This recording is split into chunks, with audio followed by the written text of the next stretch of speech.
Assalamualaikum warahmatullahi wabarakatuh.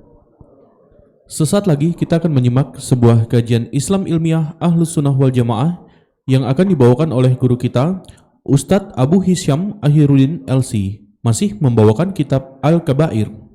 Pada kesempatan kali ini kita akan mengangkat tema khianat, yaitu dosa besar ke-34.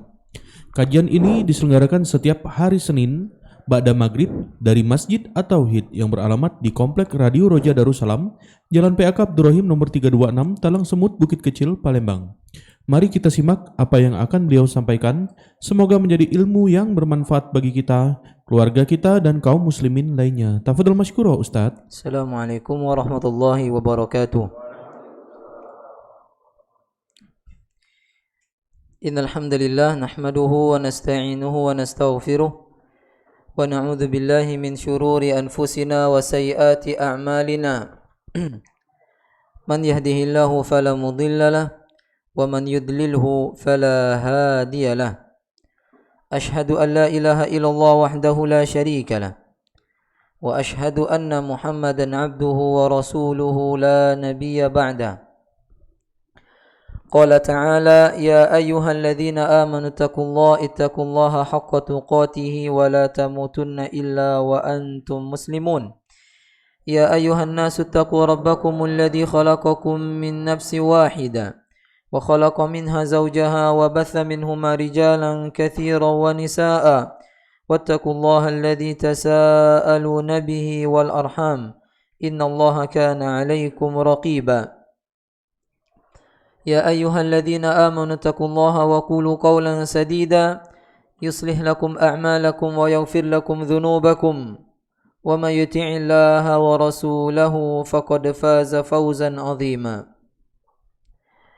أما بعد فإن أصدق الحديث كتاب الله وخير الهدي هدي محمد صلى الله عليه وسلم وشر الأمور محدثاتها wa kullu muhdatsatin bid'atun wa kullu bid'atin dhalalatun wa kullu dhalalatin finnar. Ikhwatal iman rahimani wa rahimakumullah. Puji syukur kita panjatkan kepada Allah Subhanahu wa taala atas limpahan nikmatnya yang diberikan kepada kita. Di antara nikmat itu yaitu nikmat sehat, yang dimana kita tengok banyak sekali orang-orang berjatuhan kena sakit ini dan itu, khususnya virus yang sekarang masih merebak, yaitu virus corona. Bahkan bukan hanya orang awam yang terkena, orang alim pun terkena. Makanya wajib kita memuji, bersyukur kepada Allah Subhanahu wa taala dan menjaga nikmat tersebut. Kata Nabi SAW, ni'matani maghbunun fihima katsirun minan nas as-sihhatu wal faragh. Dua nikmat banyak manusia tertipu di dalamnya, yaitu nikmat sehat dan nikmat memiliki waktu luang. Saya mengajak antum semuanya perbanyak doa. Perbanyak doa, doa apa saja kepada Allah Subhanahu wa taala. Karena seorang yang berdoa kepada Allah, semakin banyak dia berdoa kepada Allah, minimal dia dijauhkan dari Allah ya musibah-musibah. Minimal dia dijauhkan oleh Allah Subhanahu wa taala dari musibah-musibah, di antaranya virus corona.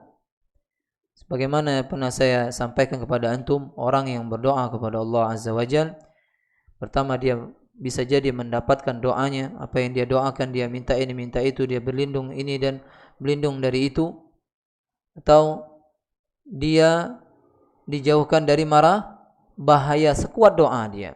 Semakin banyak dia berdoa kepada Allah Azza wa Jalla, semakin jauh dia dari musibah. Perbanyak doa. Kalau bisa 24 jam berdoa kepada Allah Azza wa Jalla. Yang ketiga, dijadikan pahala. Karena doa adalah ibadah. Wa qala rabbukum ud'uni astajib lakum. Rabb kalian mengatakan kepada kalian, berdoalah kepadaku. Berarti perintah, al-amru lil wujub. Perintah itu wajib. Kewajiban ibadah kepada Allah Azza wa Jalla. Kita disuruh berdoa. Orang yang tidak berdoa itu sombong. Orang yang tidak berdoa kepada Allah sombong. Dan itu lebih baik buat kita. Pahala dari doa-doa yang diberikan Allah nanti kelak pada hari kiamat itu lebih baik buat kita. Karena segala yang dibalas di akhirat itu tidak ada yang bisa menandinginya. Perkara akhirat itu balasan-balasan di sana tidak bisa ditandingi dengan perkara-perkara dunia. Banyak berdoa, ya Allah, lindungi aku dari segala penyakit. Ya. Allahumma inni a'udzubika min virus corona. Seperti doa kepada Allah Azza wa Jal. Di dalam sujud, sebelum salam, hujan deras, sering hujan ini. Nah, hujan, ya Allah, jodoh terus. Itu be. Dapat jodoh kena corona percuma, tidak bisa ngapa-ngapain. Kemudian salawat dan salam senantiasa tercurahkan kepada baginda Rasulullah sallallahu alaihi wasallam, pada keluarga beliau, sanak famili beliau, para sahabat dan orang-orang yang mengikuti beliau sampai akhir zaman. Kita senantiasa berharap kita menjadi pengikut Rasulullah sallallahu alaihi wasallam. Dosa besar yang ke-34. Kemarin dosa besar yang ke-33 riya. Ya. Apa itu riya? Menampakkan amal, memperlihatkan amal kepada orang lain untuk agar bisa mendapatkan pujian, ya, mendapatkan sanjungan. Dan juga sudah kita bahas kemarin sum'ah. Sum'ah itu minta perdengarkan amal kita. Ya. Ini dua-duanya kesyirikan. Syirik kecil dan syirik kecil dosa besar yang paling besar. Hari ini, malam ini, yaitu dosa besar yang 34, al-khiyanah. Al-khiyanah diddu al-amanah. Khianat lawan dari amanah. Orang yang kalau khianat berarti tidak amanah, tidak menunaikan amanah yang diberikan kepadanya. Itu orang yang khianat. Dan khianat dosa besar. Ciri penghuni surga, walladzina hum bi'ahdihim ra'un. Mana ayatnya? Walladzina hum bi'ahdihim ra'un. Itu orang-orang yang mereka senantiasa memelihara janji-janji mereka, amanah-amanah mereka. Jadi kita hidup di muka bumi ini semuanya amanah. Yang diwajibkan oleh Allah Subhanahu wa taala kepada kita amanah. Anak kita amanah. Istri kita amanah. Yang paling berat adalah faraid. Kewajiban-kewajiban yang Allah wajibkan kepada kita itu amanah. Allah Subhanahu wa taala mengatakan, "Inna 'aradna al-amanat 'ala as-samawati wal ardi wal jibal fa'abaina an yahmilnaha wa ashfaqna minha wa hamalaha al-insan innal insana la zalumun kafar innahu kana zaluman jahula." Sesungguhnya amanah, kewajiban-kewajiban salat, puasa, yang menjalankan sunnah-sunnah Rasulullah SAW, menjauhkan perkara bid'ah, ya, barang-barang titipan, dan seterusnya. Ini pernah ditawarkan kepada langit,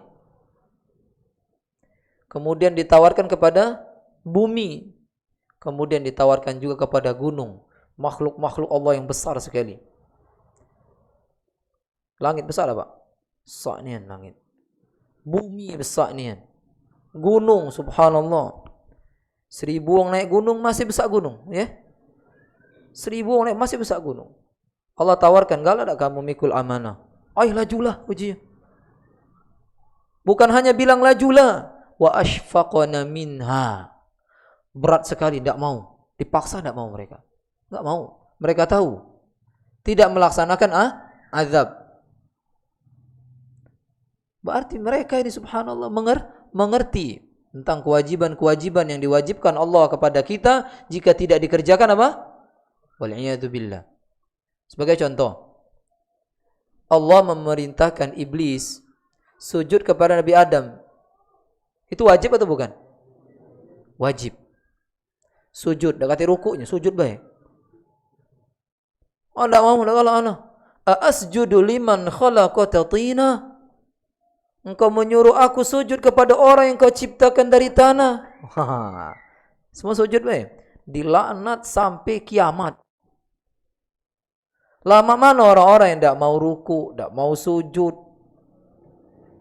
tidak mau solat? Kira-kira di surga atau di neraka ini? Pasti di neraka. Ya, amanah.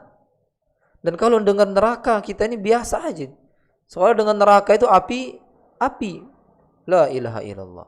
Api yang ada di dunia atau letupan merah yang keluar dari gunung Merapi itu baru satu.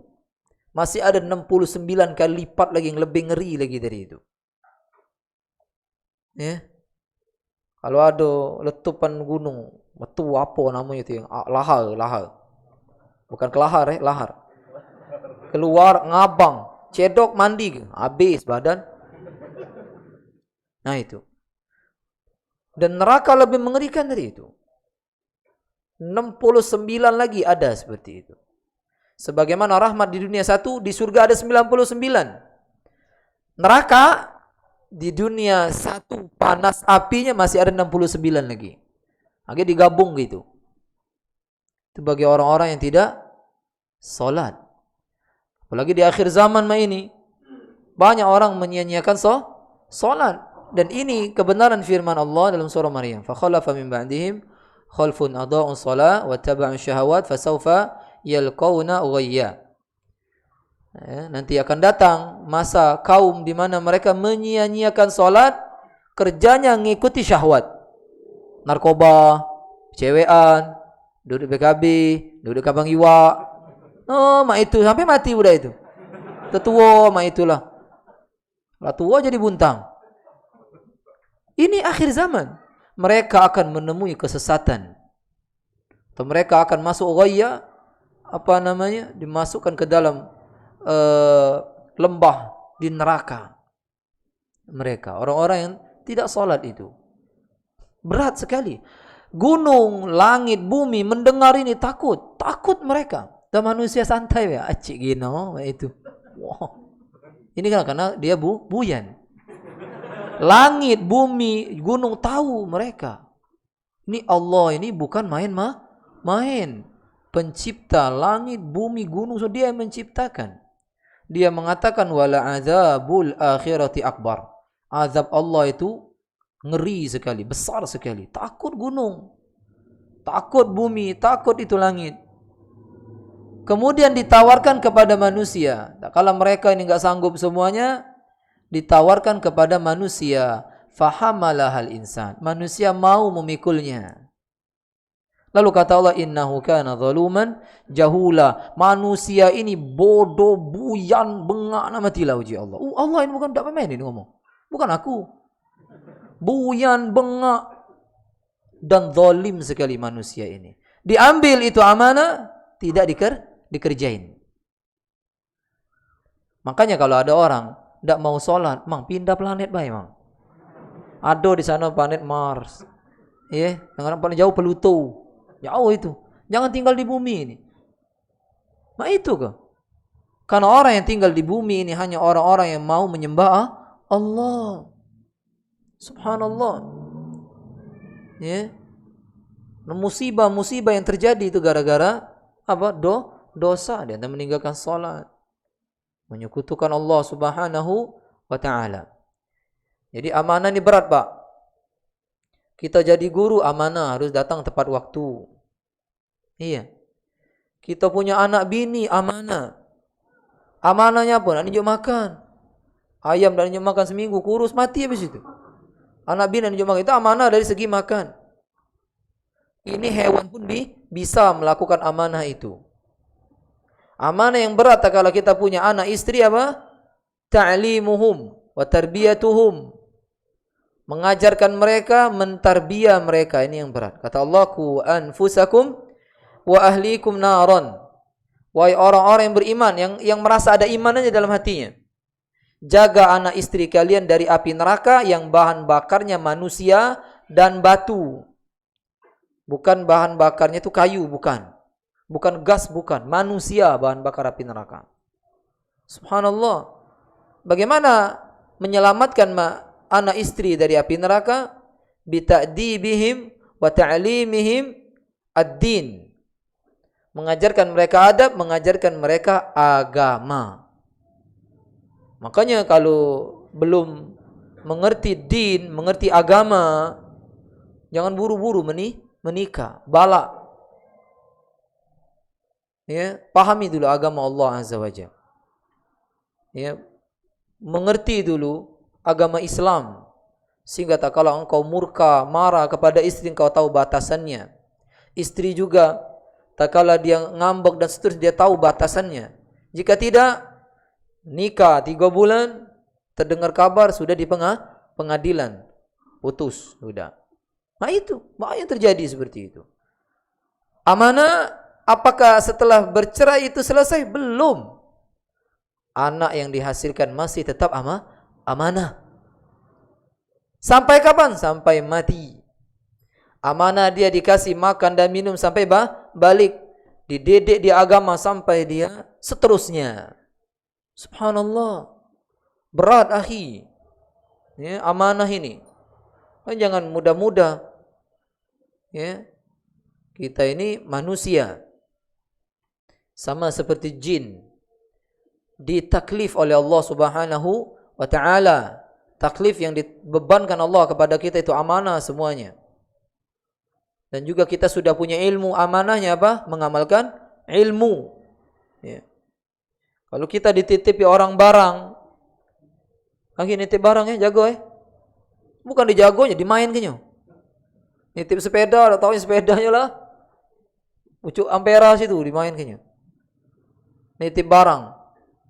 Orang nitip dijaga, bukan digunakan.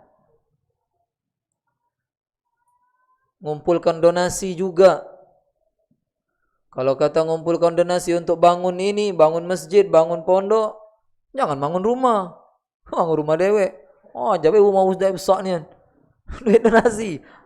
Dak amanah. Ya. Rahasia. Jangan juk tahu wong Belum keluar 5 menit lah tahu kalau wong. Dak amanah. Kalau ada orang berbicara sama antum, dia tidak bilang ini rahasia, tapi ente berbicara 4 mata, berarti tidak boleh ada orang yang tahu. Yang nguping saja boleh dicucuk kupingnya dengan sesuatu. Orang ngintip, kalau ada orang di dalam sembunyi, diintip boleh nyucuk matanya, kupingnya. Perkara amanah. Berat. Ya. Ngasuh anak yatim. Sering kita tengok panti asuhan. Bukan bayinya yang diasuh, duitnya. Harta waris yang dibawa itu yang diasuh. Ini lantaklah budak ini. Yang penting itu. Nah. Subhanallah. Ya. Berat sekali. Amanah ini sangat berat. Ya. Imam Ibnu Katsir ya, menjelaskan firman Allah yang dibawakan oleh Al-Imam Az-Zahabi, ayat pertama, qala ta'ala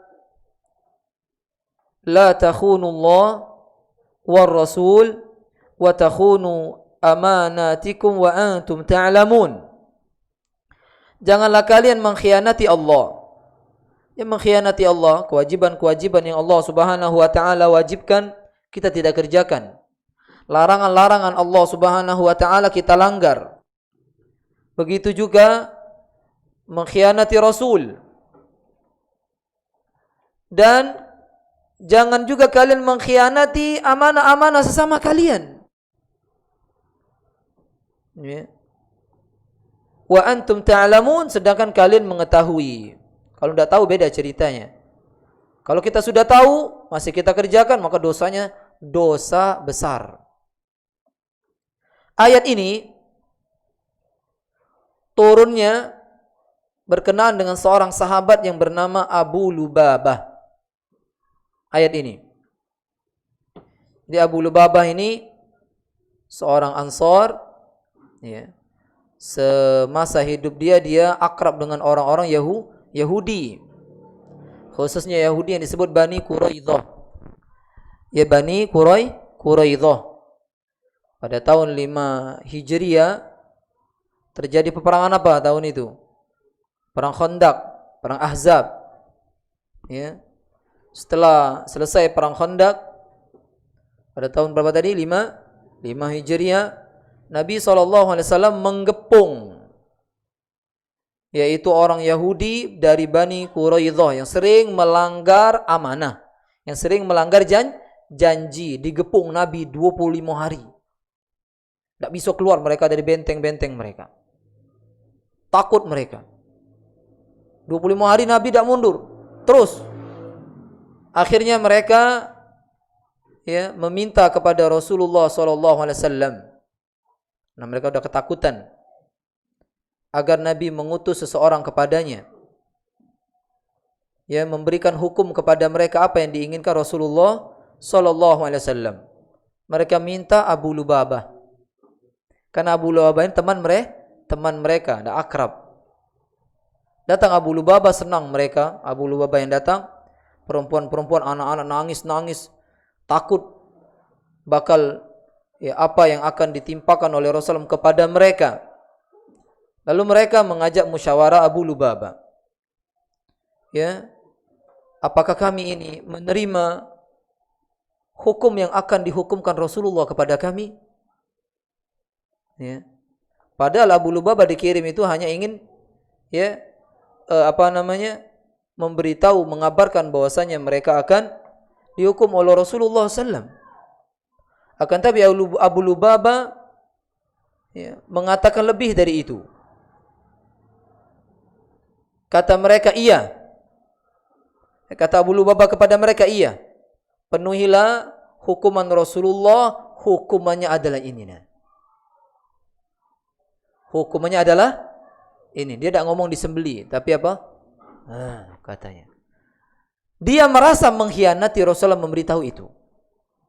Dia merasa mengkhianati Rasulullah SAW gara-gara memberitahu ini. Nabi tidak menyuruh memberitahu itu. Kalian bakal diginiin. Nabi tidak nyuruh itu. Akhirnya dia merasa bersalah. Dia istighfar sebanyak-banyaknya. Dia tidak ngajak ngomong orang lagi. Lalu dia pergi ke Masjid Nabawi. Tidak menemui Rasulullah SAW. Dia mengikat dirinya di salah satu tiang yang ada di Masjid Nabawi. Kalau antum pernah umroh atau haji, di salah satu tiang di antara tiang-tiang tersebut ada yang namanya tiang At-Taubah, tiang Abu Lubabah. Tiang yang diabadikan. Taubatnya di situ Abu Lubabah. Sampai sekarang masih ada. Tiang Ustuana di kalau tiang bahasa Arabnya. Amud atau Ustuana. Di situ Ustuana At-Taubah. Itu bekas tempat diikatnya sahabat yang namanya Abu Lubabah. Dia ikat sendiri selama 7 hari, tidak makan, tidak minum, dia hampir mati dia. Dia tidak mau lepas dari ikatan tersebut sampai Nabi yang datang dan Nabi yang melepaskannya. Dia tidak mau. Kalau sahabat mendengar dia tobatnya sudah diterima oleh Allah, sahabat gembira ingin melepaskan, tidak. Sampai Nabi yang datang melepaskan saya. Seperti itu dia. Ingin menyesali dia melakukan apa? Khianat. Turun ayat menerima taubat di dia. Ini ayat yang berkenaan tentang beliau. Ayat ini, la takhunullaha war rasula wa takhunu amanatikum wa antum ta'lamun. Jangan kalian khianat kepada Allah. Khianat. Ini menunjukkan dosa sebesar apapun jika taubat diterima. Kata Nabi SAW. Jadi sababun nuzul ayat tersebut. Kalau seandainya dia mendatangi aku akan minta ampunkan buat dia. Tapi dia takut banget kepada Allah Subhanahu wa taala. Terucap dia. Padahal dia cuma ngasih isyarat saja. Gimana? Apakah kami menerima hukumnya Rasulullah? Terima saja. Katanya. Padahal Dia cuma terima aja, jangan tambah gini. Khianat. Subhanallah, kalau kita kadang bukan ini baik, lebih galau-galau kalau ngomong. Dia tuh ini. Dia ngomong sih kok tambahnya 10 ikok. Bukan khianat lagi ini. Subhanallah. Seperti itu. Abu Lubabah, taubat diabadikan taubatnya. Ya seperti teman-temannya Ka'ab, Ibn Malik dan yang lainnya. Ya. Kalau benar-benar jujur kepada Allah Subhanahu wa taala, maka akan diabadikan oleh Allah Subhanahu wa taala apa yang kita lakukan. Kata Imam Ibnu Katsir, was-sahih, yang benar, yang sahih, bahwasanya ayat ini umum. Ayat ini umum. Wal ibratu bi umumil lafzi la bi khususis sabab. Yang diambil pelajaran itu adalah umumnya lafaz ayat, bukan khususnya sebab ayat itu turun. Jadi umum. Kita tidak boleh khianat. Makanya kata Al-Imam Ali Ibn Abi Talha menyampaikan dari Ibnu Abbas, maksud wa takhunu amanatikum, yaitu al-amanatul a'mal allati i'tamana Allahu 'alaiha al-ibad. Yaitu amanah berupa amalan yang Allah amanahkan kepada hamba-hambanya, berupa kewajiban salat, puasa dan seterusnya, jangan kalian khianati, yaitu jangan kalian langgar. Berarti orang-orang yang mereka meninggalkan salat, mereka telah khianat kepada Allah Azza wa Jalla. Orang-orang yang melakukan bid'ah, berarti dia khianat kepada Rasulullah sallallahu alaihi wasallam. Orang yang tidak memenuhi janji teman-temannya yang disuruh dia jaga, dia tak jaga. Dia suruh jaga istri anaknya, dia tidak jaga, malah berbuat nista, maka orang ini disebut khianat. Ya, wal iyadu billah. Dalam riwayat yang lain Ibnu Abbas mengatakan la takhunullah war rasul yaqul bitarki sunnatihi wartikabi ma'siyatihi. Orang khianat itu adalah orang yang meninggalkan sunnah Nabi Muhammad SAW. Jenggot dicukurnya. Ada yang juga jenggot? Oh ya, khianat aku ini. Memang nian ya Allah nian. Ini sunnah, tapi sunnah wajib ya jenggot ini. Anak nanya antum, ada dalam Al-Quran ya, sunnah Nabi yang menjelaskan takbiratul ihram, ada tak? Hati kan? Itu sunnah dari Nabi Muhammad SAW. Itu wajib atau sunnah? Sunnah tapi wajib, bahkan rukun. Kalau ditinggalkan takbiratul ihram, salat sah atau tidak? Tidak sah. Seperti itu. Bacaan subhana rabbiyal a'la, subhana rabbiyal azimi, wajib itu. Walaupun itu sunnah Nabi Muhammad SAW. Begitu juga jenggot. Orang sering nyukur jenggot, maka dia melakukan dosa besar. Terus menerus dia jenggot dicukur sampai bentuk cak betino. Coba cari betina berjenggot, ada pak? Kati. Susah nyari betina berjenggot. Ya kan? Nak dia njuk minyak firdaus lah ini, dagu tidak tumbuh. Ini menunjukkan bahwa jenggot ini ciri khas laki-laki. Kalau antum pengen dikatakan laki-laki sejati, punya jenggot walaupun cuman sehelai saja. Lanang antum. Anak betino ndak hati. Sunnah wajib, jangan tinggalkan. Ternyata kata Ibnu Abbas, khianat meninggalkan sunnah Rasulullah sallallahu alaihi wasallam. Salat jamaah sunnah tapi wajib dia. Subhanallah, kita tinggalkan berarti kita khianat wartikab maksiyatihi. Melakukan kemaksiatan kepada Rasulullah pun maksiat. Ini pun khianat. Ya. Jadi khianat ini luas. Ya, bukan hanya khianat yang bahasa kita, kau ini khianat nian. Tidak. Umum. Kita tidak mendidik istri kita khianat. Nah, bagaimana ente menikah sedangkan baca Quran tidak baca? Ya kan? Wuduk yang sesuai dengan sunnah Nabi SAW, banyu, kalau wuduk bukan dia basah, wong kalau basah samping dia. Ya, ini. Bagaimana solat yang benar, dipelajari dulu. Makanya para ulama dahulu yang menikahkan anak-anak mereka itu melihat dulu bagaimana agama seseorang. Ditengok di masjid bagaimana solatnya. Kalau bagus, ini mikir ke rezeki itu kakek dulu. Ini nyari yang nak S3, S4, S-teler. Ingat masalah rezeki sudah dijamin oleh Allah. Cari dan dicari rezeki itu datang. Tapi harus dicari karena Allah yang mengatakan cari. Wabtaghu indallahi rizqa. Cari di sisi Allah rezeki itu. Ya kata Allah habis salat Jumat itu fantashiru fil ardi wabtaghu.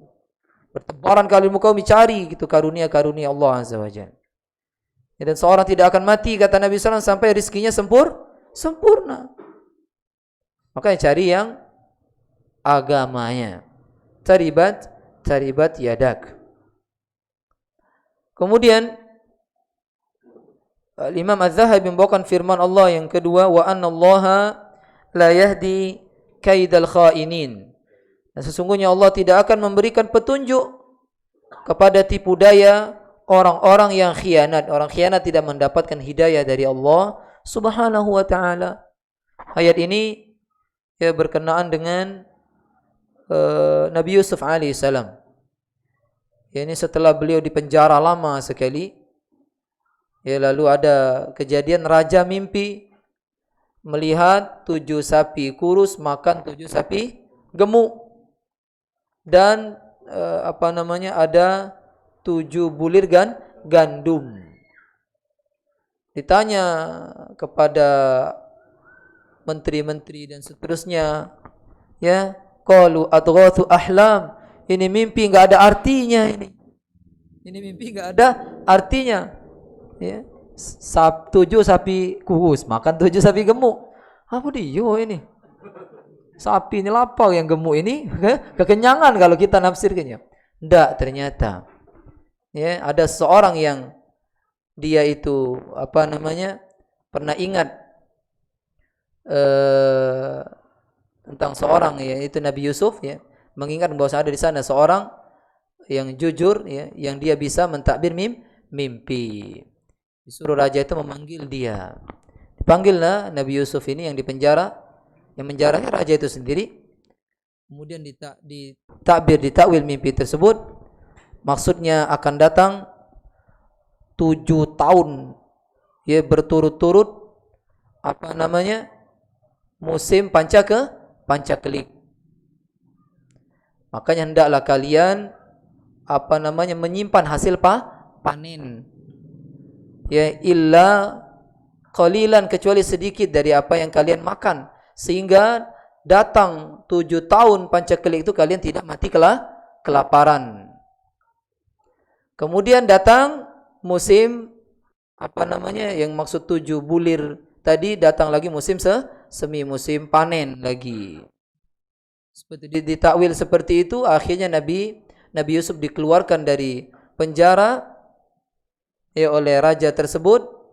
Lalu Nabi Yusuf mengatakan ini, zalika, itu supaya raja tu tahu aku tidak berkhianat kepada dia, aku tidak mau menzinai istrinya.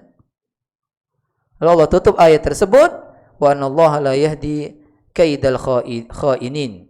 Sungguh Allah tidak memberikan petunjuk kepada tipu daya orang-orang yang berbuat khianat. Ini khianat tercela sekali. Khianat tercela sekali. Lalu beliau membawakan hadis Nabi SAW. Kata Nabi Muhammad SAW, la imana liman la amanata lahu, wa la dina liman la ahda lahu. Tidak ada keimanan, maksudnya tidak sempurna keimanan, ya, bagi orang yang tidak amanah. Bagi orang yang tidak ada amanah pada dirinya, tidak sempurna keimanannya. Tapi kalau dia menghalalkan khianat, berarti benar-benar maknanya tidak ada keimanan. Orang yang menghalalkan perbuatan dosa kafir atau tidak? Kafir. Kita menghalalkan perbuatan dosa, maka kafir. Itu kesyirikan. Ingat, menghalalkan apa yang Allah haramkan mengharamkan apa yang Allah halalkan, ini menyekutukan Allah Azza wa Jalla. Ya, ini menyekutukan Allah Subhanahu wa taala. Jadi makna hadis ini, tidak sempurna iman bagi orang yang tidak ada amanah pada dirinya. Tidak bisa dijadikan tempat nitip, tidak bisa dijadikan tempat kepercayaan. Ya, orang ini tidak sempurna keimanannya. Waladina, tidak sempurna agama bagi orang yang tidak pernah memenuhi janji. Ya. Kalau janji bohong, maka orang ini agamanya tidak sempurna. Banyak dah ini di akhir zaman ini. Banyak sekali. Ya, contoh ngutang. Aku bayar akhir bulan. Akhir bulan datang dibayar dengan kalimat apa? Afwan. Afwan ahi buntu. Ingat ya, kita bayar hutang itu bukan dengan kalimat. Bayar hutang dengan apa jumlah yang kita pinjam. Jangan kita khianat. Banyak yang terjadi seperti itu. Ya, bahkan ada yang minjam uang kemudian dia kabur, khianat. Dah khianat, mencuri lagi. Dan ini ya akhir zaman. Banyak orang-orang yang seperti itu, menunjukkan kiamat tak lama lagi. Banyaknya orang-orang yang susah dipercaya. Banyaknya orang-orang yang susah dipercaya.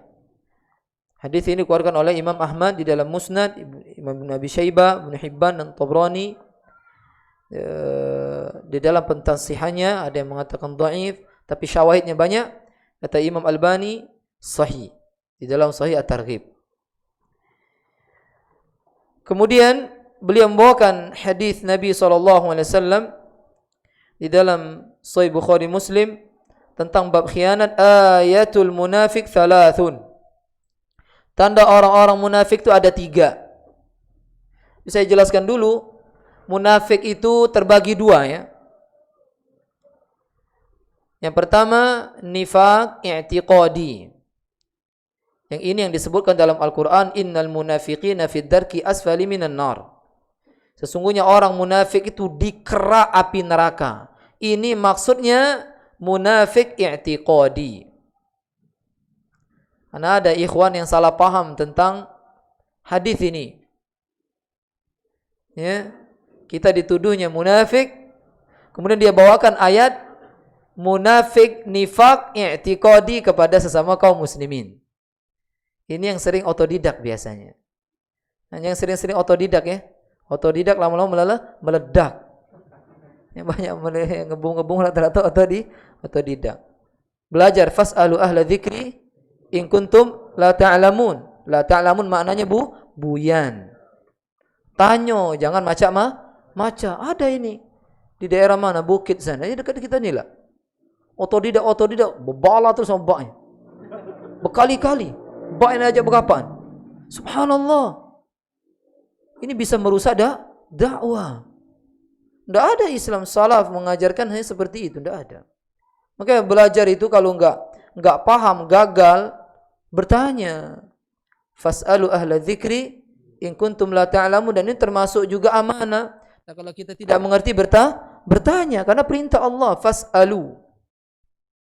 Kata Nabi SAW, innama syifa al-'i as-su'al. Kata Nabi, sesungguhnya ubat buyan bertanya. Karena buyan ini pernah menyebabkan kematian di zaman Nabi SAW. Ada seorang yang junub. Dia junub, kata banyu. Uji kawan ini mandi tetap kok, mati habis itu. Ya, habis dia mati dia. Padahal ada pasir di situ. Ya bisa dia kalau tidak bisa menggunakan air, bisa dengan apa? Tayammum. Lalu Nabi mengatakan, dia membunuh orang ini, semoga Allah memerangi dia. Sesungguhnya obat buyan bertanya. Antum nak buyan apa nak pinter? Itu ya. Jadi munafik itu ada 2. Pertama nifaq i'tiqadi yang menyebabkan orang kafir. Apa maknanya? Seorang dia menampakkan keislaman tapi hatinya kafir. Banyak nih sekarang seperti itu.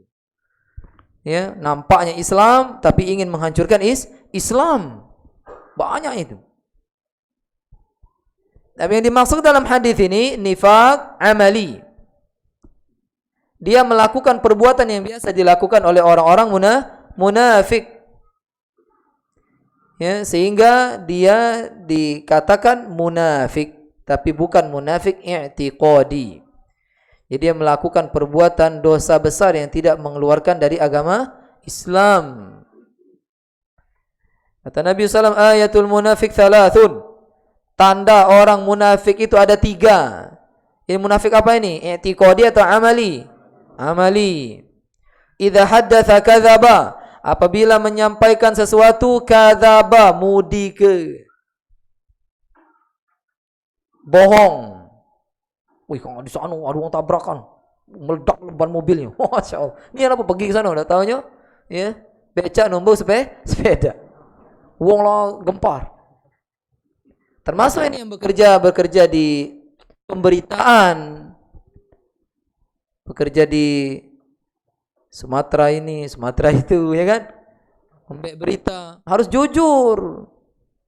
Kalau tidak jujur, subhanallah, ente munafik.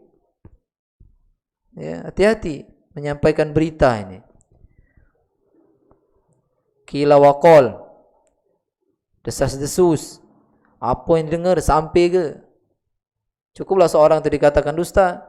Ya, setiap apa yang dia dengar disampaikan ke wong. Tak lemak pun dia punya kawan mak ini. Dikit-dikit. Oh ya, ini. Ngomong terus. Asal nak di mulut nak cengkem. Ya. Makanya asam tu hikmah. Diam itu hikmah. Ya. Kecuali diam tak baca ngomong, ini bisu. Diam itu lebih apa? Lebih selamat.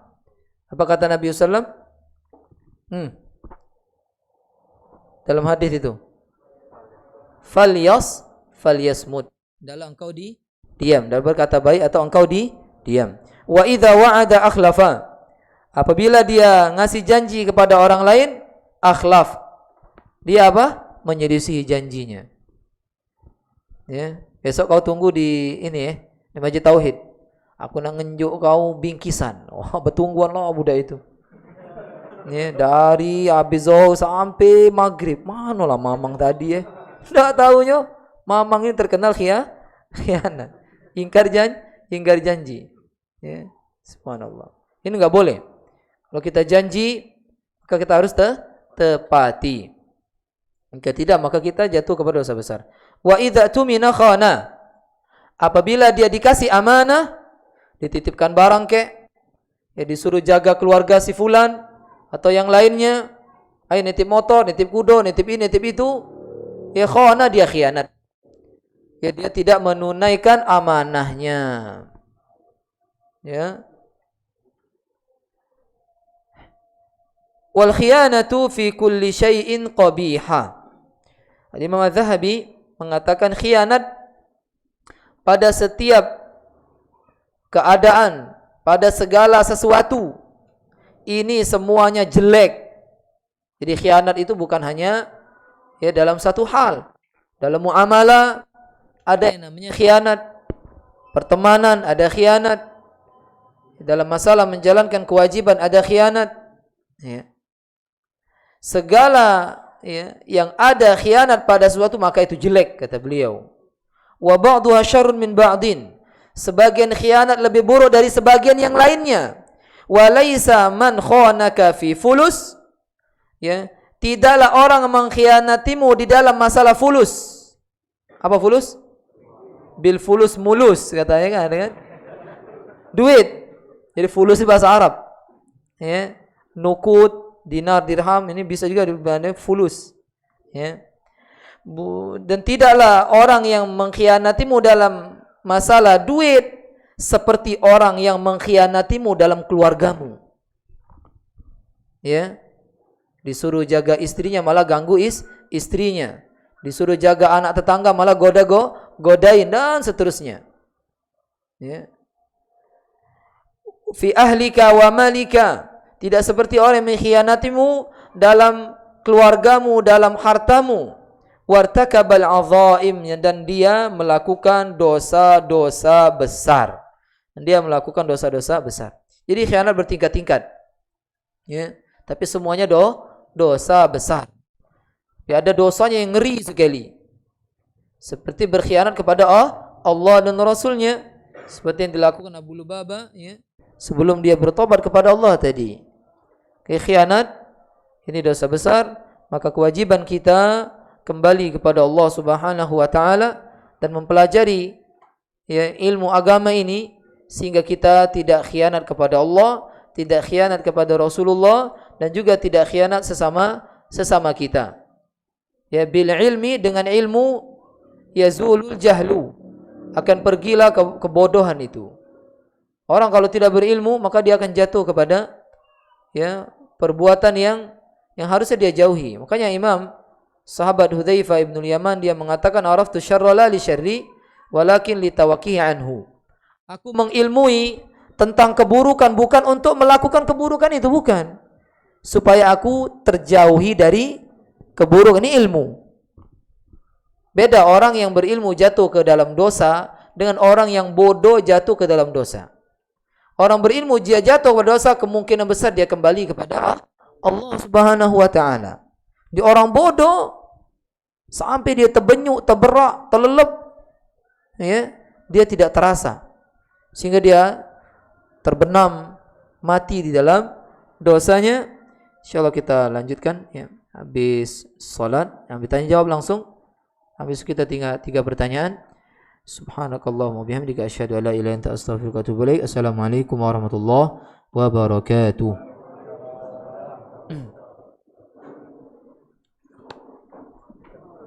Iya.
استو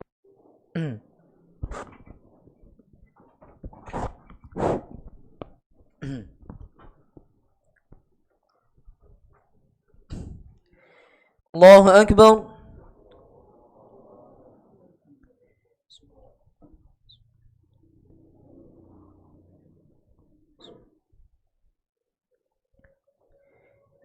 الحمد لله رب العالمين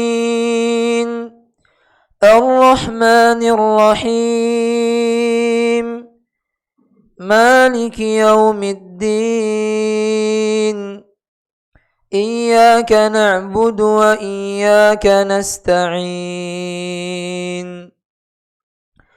اهدنا الصراط المستقيم صراط الذين أنعمت عليهم غير المغضوب عليهم ولا الضالين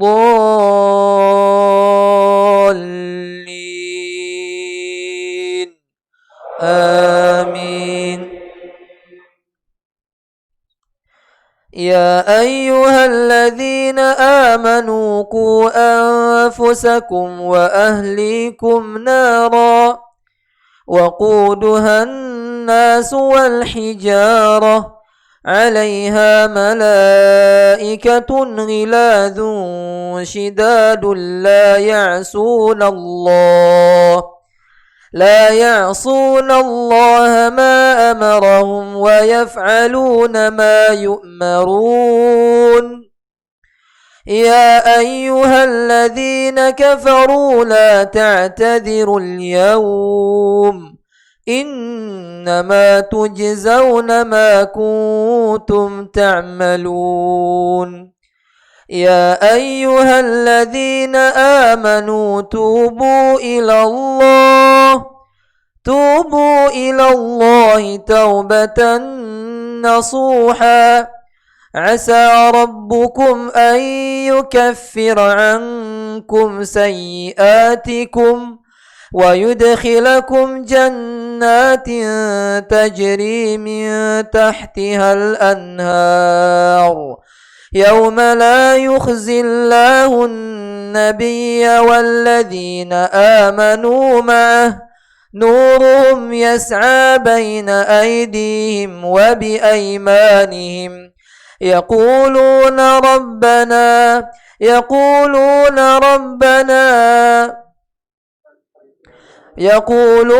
ربنا أتمم لنا نورنا واغفر لنا إنك على كل شيء قدير. يا أيها النبي جاهد الكفار والمنافقين واغلظ عليهم ومأواهم جهنم وبئس المصير. الله أكبر.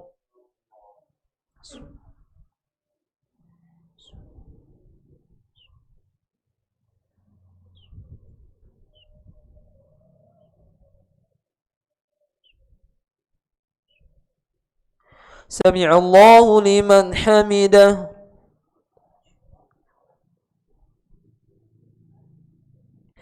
الله أكبر.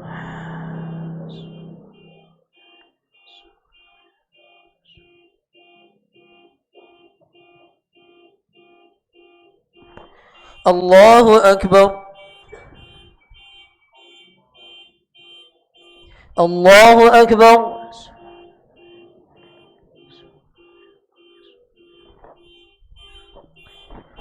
الله أكبر.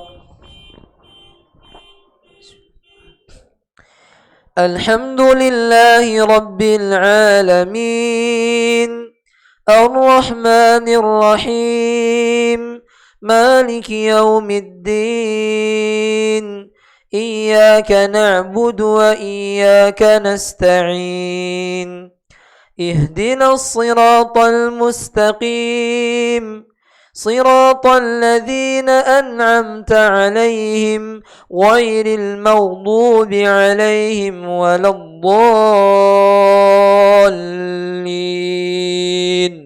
آمين. يا أيها الذين آمنوا لا تلهكم أموالكم ولا أولادكم عن ذكر الله ومن يفعل ذلك فأولئك هم الخاسرون. وأنفقوا مما رزقناكم من قبل أن يأتي أحدكم الموت فيقول رب لولا أخرتني إلى أجل قريب فأصدق وأكن من الصالحين ولن يؤخر الله نفسا إذا جاء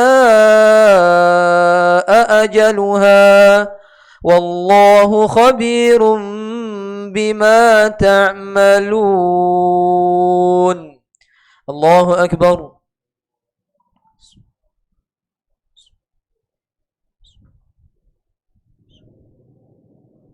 سمع الله لمن حمده.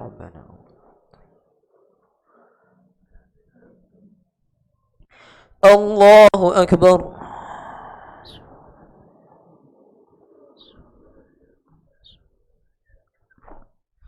الله أكبر.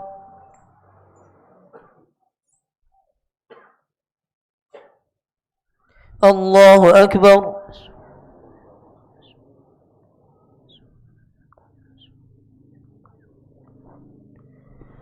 الله أكبر.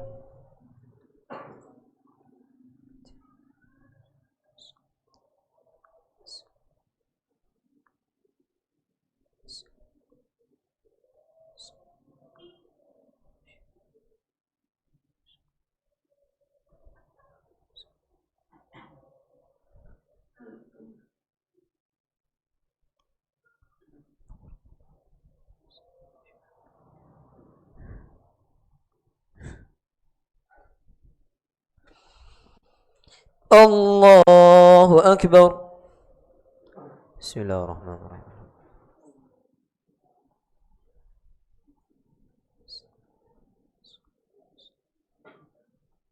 صراط الذين أنعمت عليهم.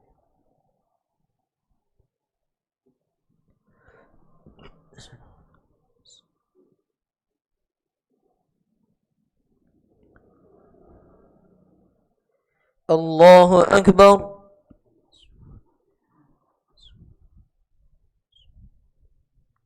سمع الله لمن حمده. الله أكبر.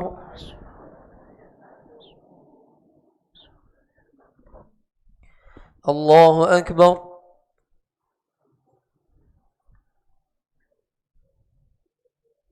الله أكبر.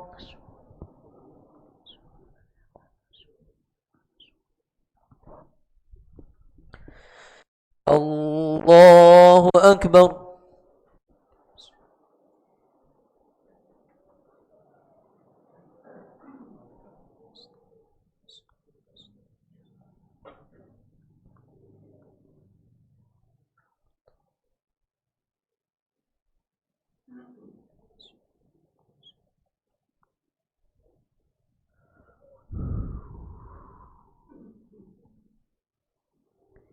الله أكبر.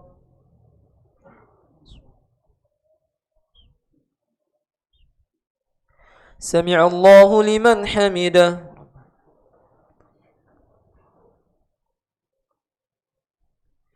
الله أكبر.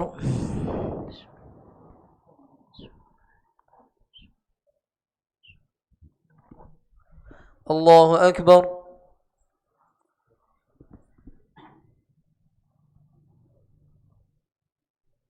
الله أكبر.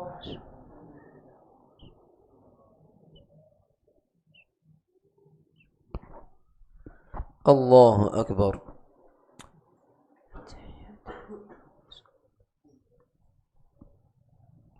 السلام عليكم. السلام عليكم.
السلام عليكم ورحمة الله.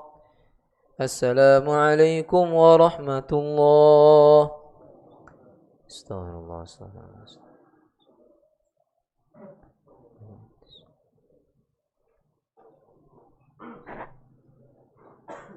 أيوة.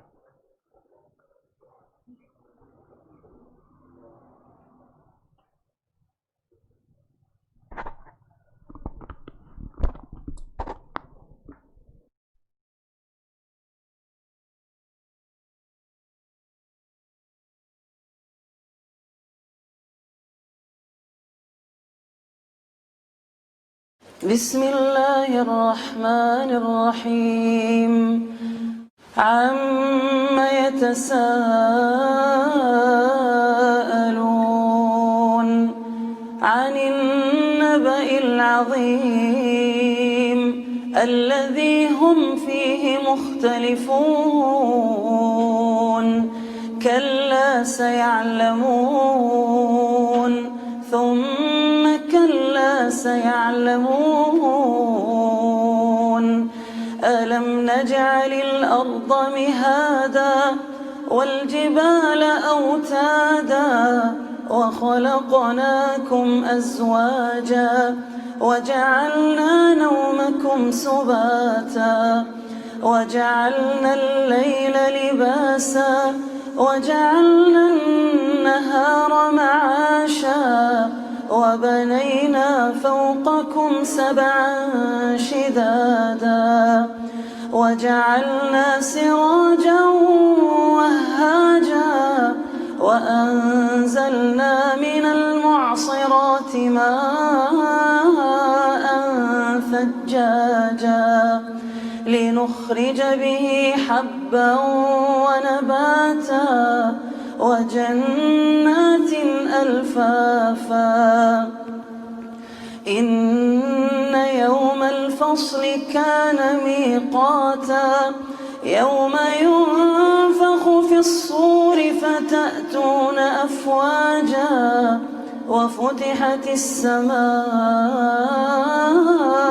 فكانت أبوابا وسيرت الجبال فكانت سرابا إن جهنم كانت مرصادا للطاغين مآبا لابثين فيها أحقابا لا يذوقون فيها بردا ولا شرابا إلا حميما وغساقا جزاء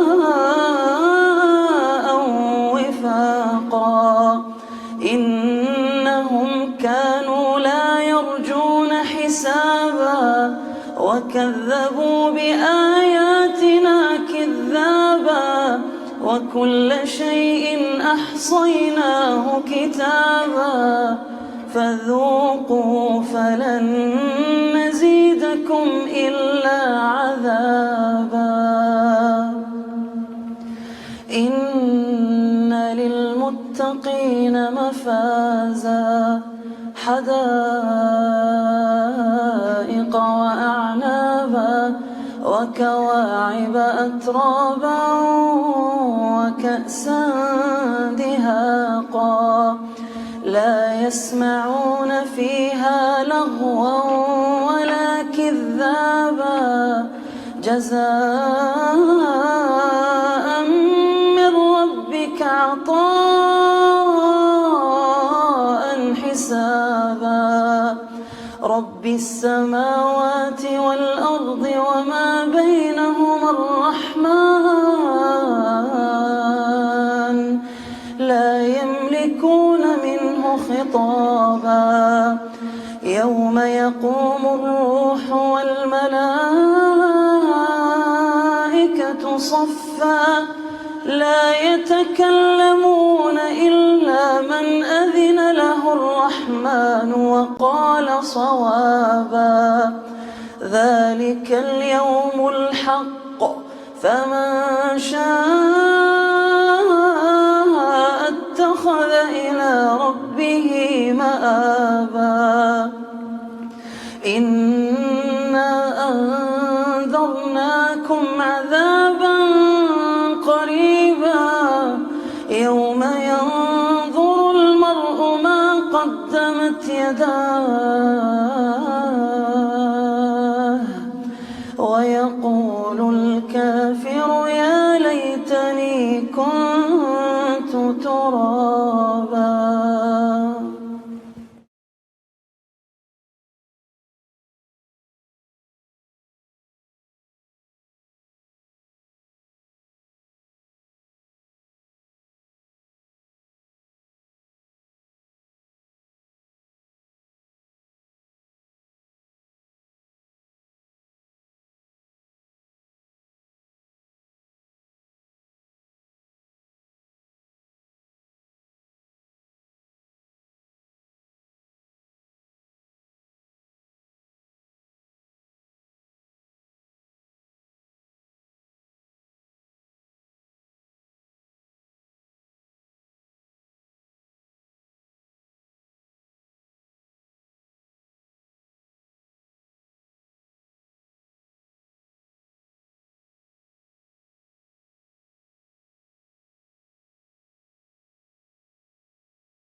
Di luar ada juga, Bang.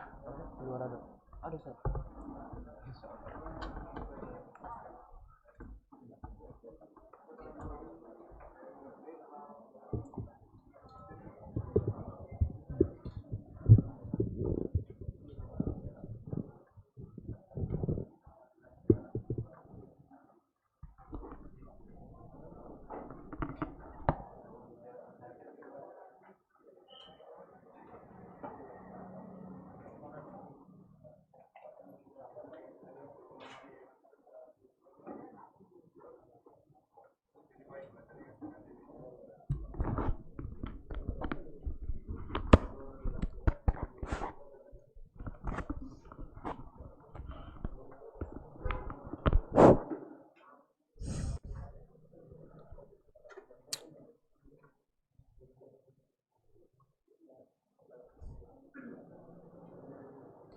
Bismillah.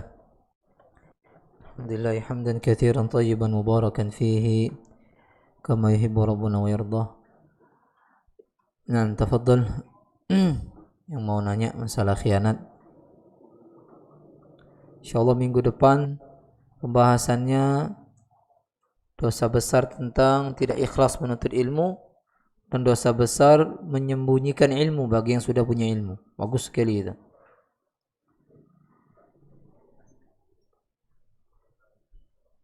Tiga belum?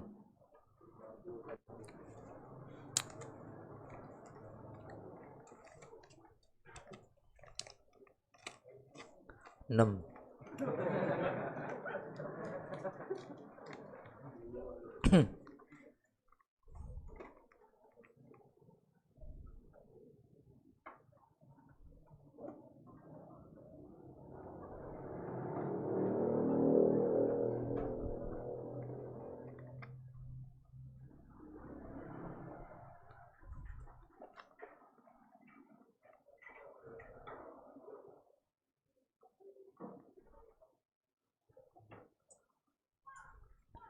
Bismillah.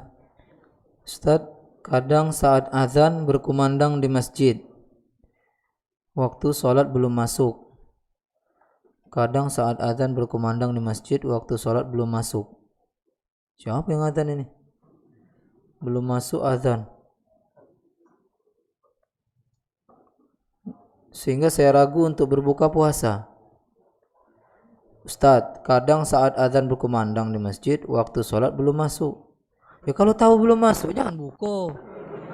Kalau tahu belum masuk jangan buka. Makanya muadzin ini cari yang ngerti. Baca azan baik. Yang paham waktu masuknya kapan. Jelas matahari belum terbenam azan, asar itu 2 kali. Ya.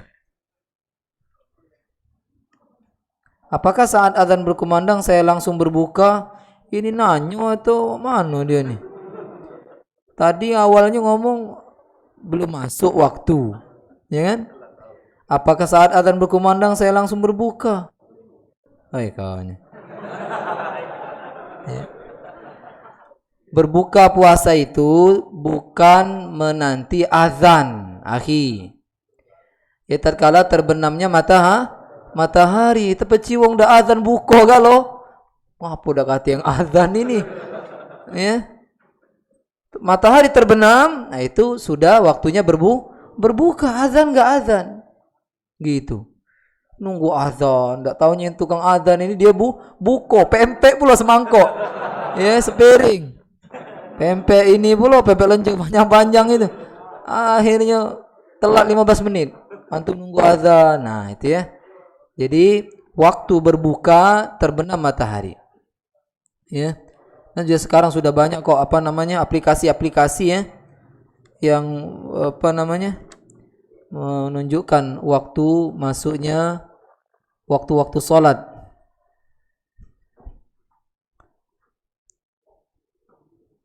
Ustaz, ketika seorang masbuk di saat imam setelah membaca Al-Fatihah, apakah dia harus membaca Al-Fatihah atau doa iftitah saja? Lalu Ustaz, ketika masbuk saat imam sudah ruku, apakah sudah terhitung 1 rakaat? Ini 2 pertanyaan ini. Ya. tatkala seorang makmum datang imam sudah selesai baca Al-Fatihah, maka bagi yang berpendapat, ini sholat jahar maksud bertanya, sholat jahar, bagi yang berpendapat tetap membaca Al-Fatihah, maka dia wajib baca. Lalu yang berpendapat bahwasanya imam bacaan makmum itu sudah dicukupi bacaan imam, ya. Dan ini yang dikuatkan oleh Imam Ibnu Taimiyah dan imam-imam yang lainnya. Jadi kalau imam membaca Al-Fatihah, kalau baca surat, apa kita baca Al-Fatihah? Tidak. Tapi pendapat yang lain mengatakan tetap, dalilnya pun kuat. Gitu. Jadi ini masalah khilafiyah. Jadi masalah khilafiyah, maka kita lapang dada, maka ente ikuti yang mana yang menurut ente kuat. Ya. Kalau saya kemarin sempat condong pendapat tetap membaca Al-Fatihah. Setelah baca lagi, ya, saya lebih menguatkan tidak membaca Al-Fatihah tatkala imam itu solat jahar. Tapi kalau solat sir ente wajib baca Al-Fatihah. Ya. Jadi di mana antum ngambil pendapat yang mana? Ya. Kalau mazhab Syafi'iyah wajib ente baca Al-Fatihah, jika tidak maka tidak sah salatnya. Ya. Seperti itu. Kemudian paham maksudnya? Iya. Lalu ustadz ketika masbuk saat imam sudah ruku. Lagi ruku atau rukuknya sudah naik? Yang mana nanya? Oh, antum jangan nafsir ke sendiri, tidak boleh. Mana yang nanya ini? Imam sudah ruku, ya. Apakah sudah terhitung satu rakaat? Maksud ini sudah ruku meninggalkan ruku atau masih ruku? Meninggalkan ruku, tegak, ente ruku, enggak dapat. Makanya ada kejadian sahabat, ya. Tatkala imam, ya, Rasulullah ruku, dia masuk masjid, dia ruku dari pintu masjid. Kemudian dia berjalan, dapat dia. Kalau ente melakukan itu di masjid ini, mati budak ini. Ini ya sesat nih masjid ini. Ada ya salat nunduk berjalan, ya nenggit semayang di situ. Nah, makanya melakukan sunnah juga ditengok situasi kondisi, ya. Jangan dilakukan oleh para sahabat. Kata Nabi, wala ta'ud, jangan ulangi lagi. Ya. Gitu. Semangat jangan diulangi lagi. Jadi yang dapat itu tatkala imamnya sedang ruku, walaupun ente dapat bacaan sekali, maka sudah dapat satu rakaat. Ya, hitungannya dapat bacaan sekali. Ya, di mana ente tumaknina waktu itu. Bukan ente ruku imam naik. Subhanallah, cepat dibaca. Subhanallah, ya enggak benar. Ya. Yang namanya lomba lari.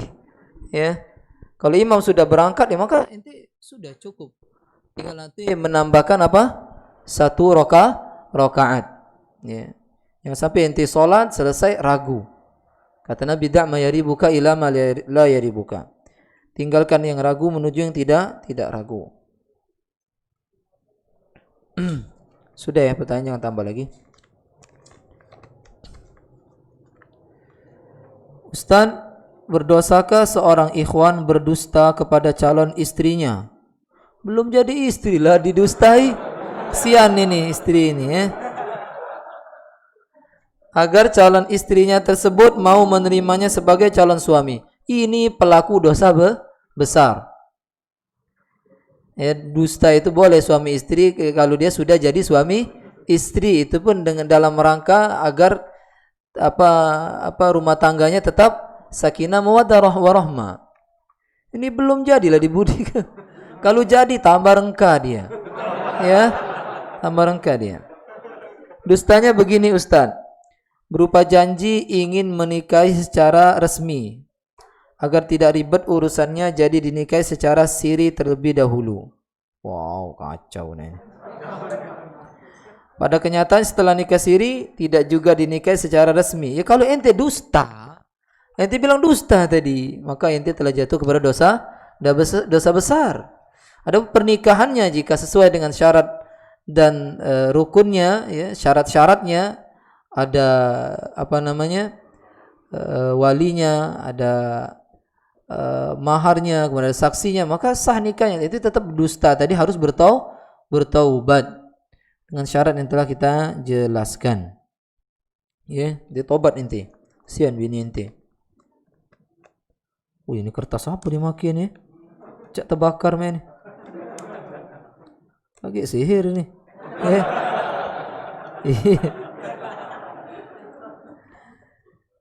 Assalamualaikum. Amin. Ya Ustadz, ana pernah berjanji untuk mengunjungi rumah kerabat sebelum pulang ke kampung. Namun saat itu ibu anak enggan dan ingin langsung pulang. Akhirnya kami tidak ke sana. Apakah menuruti keinginan ibu anak sudah pilihan yang tepat? Ya kalau janji ini bisa kita kita perbaharui dengan kita meneleponnya, kan sekarang kan enak. Ibu saya qadarullah tidak sempat, tidak bisa, ya, sehingga yang dijanjikan tidak menanti, tidak masak, kata-kata kayak gitu. Apalagi orang kampung, ya dijanjikan kita mau mampir, dia akan masak kopi, ya, nyediakan permen, ya. Nah itu jelas dia sudah ada, sehingga kaget kita tidak datang, dia sakit hati. Ya, usahakan jaga hati sesama teman, karena kita ini bagaikan satu tubuh, satu bangunan, saling menguatkan. Jika satu sedih maka sedih semuanya. Ya, usahakan jaga sesama hati kaum muslimin. Memasukkan kegembiraan ke dalam hati kaum muslimin, amalan surga. Memasukkan kegembiraan dalam hati seorang itu pahalanya sama seperti i'tikaf satu bulan. Kalau kecuali ada uzur, ini ada uzur, ibunya qadarullah enggak bisa, tidak dikatakan dia termasuk bab ini. Ya, usahakan telepon. Ada yang tidak punya telepon. Wah, kalau zaman ini ikhwan tidak punya telepon, masya Allah banget. Ini uang suku kubu nih kan. Ya, zaman ini tidak punya HP ini. Ya, sekarang uang tua-tua masih punya, acak dia main WA, main Facebook. Oh, tua bangko. Ya. Harus nyibuk dengan ibadah, sibuk main PES masih muda aja. Nah tua. Main. Ada tua masih main bola di HP. Ya Allah, lemak nendang muda itu. Boleh tak? Hah? Kata Nabi SAW, min husni islami mar'i tarkuhu ma la ya'ni. Antara tanda Islam seorang meninggalkan yang enggak manfaat. Ini secara umum, muda, tua. Inilah tua. Awalam nu'ammirkum ma yatadzakaru man tadzakkar wa ja'akumun nadhir. Bukankah dahulu kupanjangkan umur kalian di dunia sehingga ingatlah orang yang ingat. Ingat bahwasanya diri saya sudah tua. Ini tidak pantas. Apalagi musim bola itu. Biasa dekat-dekat puasa tuh bola muncul, piala-piala dunia ini. Tidak kenal corona, main tetap. Mulai dia begadang nonton. Ini menurut anak ini, ya,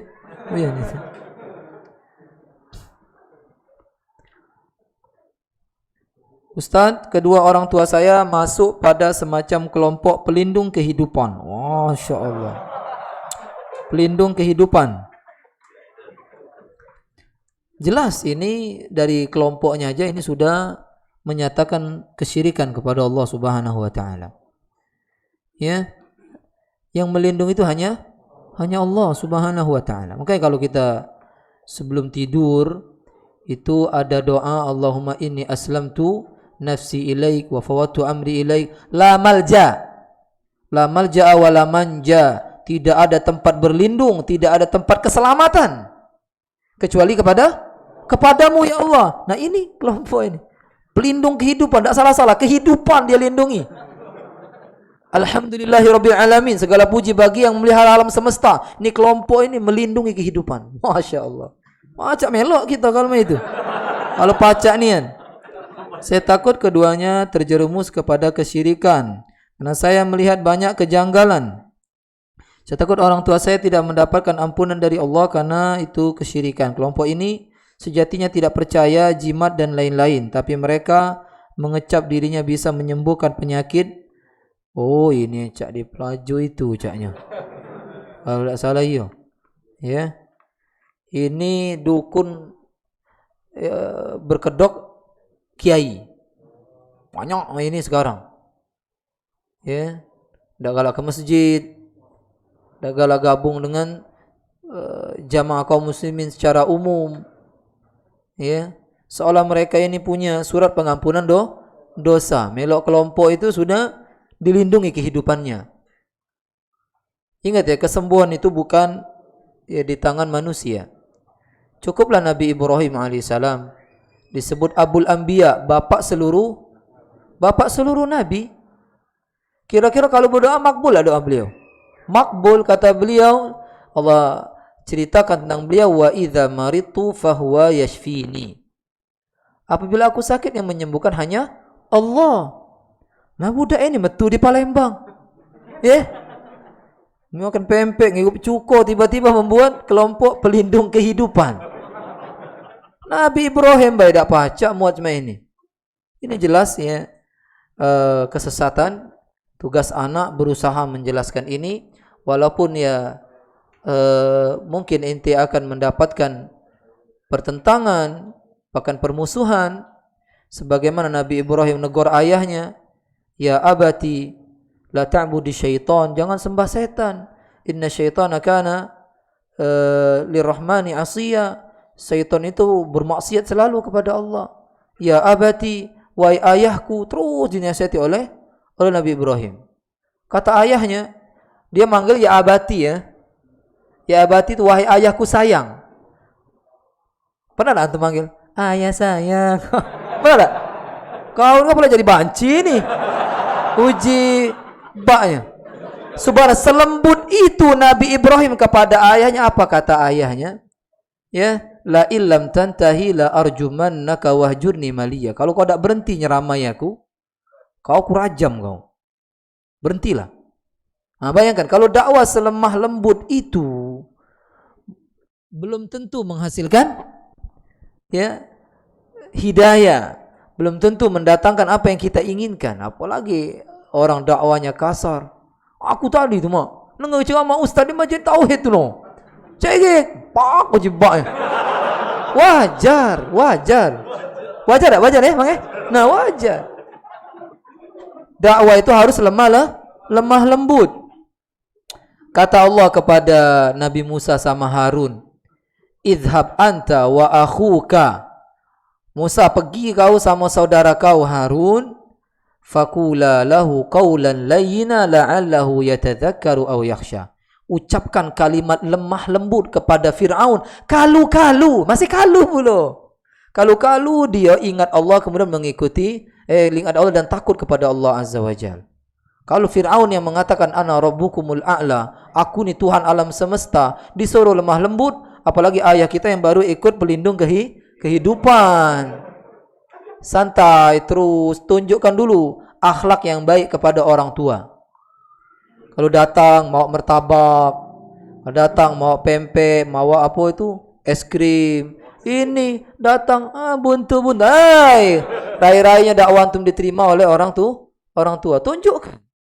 Ya, hadiah. Datang kalau orang tua pegel pecet, tijak kakinya, jangan tijak kepalanya. Diinjak. Pernah datang injak orang tua? Kalau anak nemen, ya, seperti peceti. Baru ceramai. Jangan jenggot, jangan. Ya, balak itu, ya. Ini apa namanya? Metode. Dakwah itu juga butuh metode. Kalau seandainya dakwah kepada ahli kitab tak boleh dengan cara yang baik, tak boleh kita dakwah kepada ahli kitab dengan cara yang baik, tapi dengan cara yang paling baik.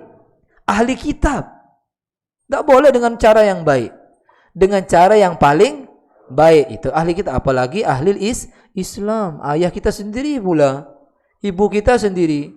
Maka jangan salah ya.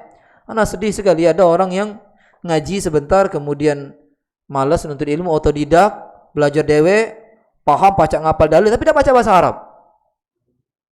Akhirnya dalil kafir kalau budak-budak sini. Ngeri, akhirnya baknya ajak bala, mamangnya, adeknya. Subhanallah, hati-hati ya. Bertanya, belajar, kemudian memahami dengan pemahaman salaf itu penting. Yang kita ni banyak ke balak musibah ya, merusak dakwah, jangan.